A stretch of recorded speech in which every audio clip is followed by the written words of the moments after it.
En fait, ce qui se passe, c'est que le pouvoir vient simplement d'éliminer, à travers un raisonnement juridique inique et incompréhensible, son rival le plus sérieux.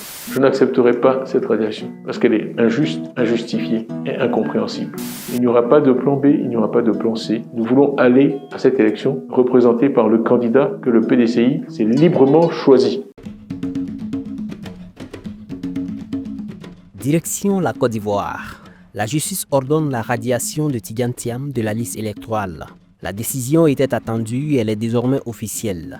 Ce mardi 22 avril 2025, le tribunal de première instance d'Abidjan s'est prononcé en faveur de la radiation de Tidiane Thiam, président du Parti démocrate de Côte d'Ivoire, PDCI-RDA, de la liste électorale provisoire. Aujourd'hui, les masques sont tombés. Puisque ces attaques n'ont pas marché et que malgré tout je fais la course en tête, il fallait tout simplement m'empêcher d'être candidat. Ce sont des militants du parti au pouvoir qui ont démarré ces procédures infondées contre moi, représentés par des avocats du parti au pouvoir, portant ces procédures devant des juges nommés par le parti au pouvoir. Et donc voilà plutôt la décision à laquelle nous sommes confrontés ce soir. Je trouve que c'est malheureux.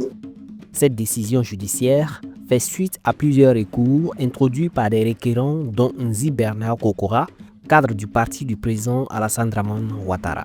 Le président Alassane Ouattara effectue son 3e mandat, dont certains contestent la légitimité sur le plan constitutionnel, et certaines sources nous disent qu'il envisagerait même d'en faire un 4e. Je crois que la conjonction de tous ces éléments crée un environnement potentiellement dangereux pour notre pays. Les plaignants dénonçaient la double nationalité de l'ancien patron du Crédit Suisse au moment de son inscription sur la liste électorale. La commission électorale indépendante CEI avait initialement rejeté ces requêtes, les jugeant recevables mais mal fondées.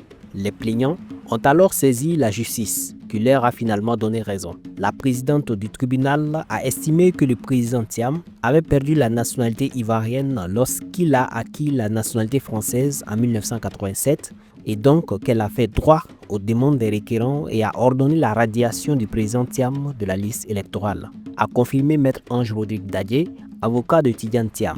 Cette radiation constitue un tournant majeur à 6 mois de l'élection présidentielle d'octobre 2025.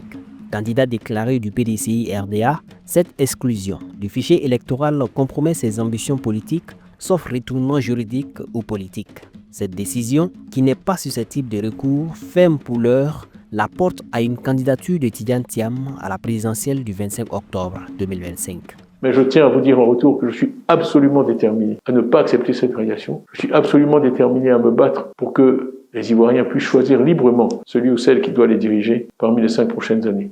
Né en Côte d'Ivoire, il a obtenu la nationalité française en 1987 et y a renoncé en mars 2025 afin de se présenter à la présidentielle, scrutin pour lequel un candidat ne peut être binational.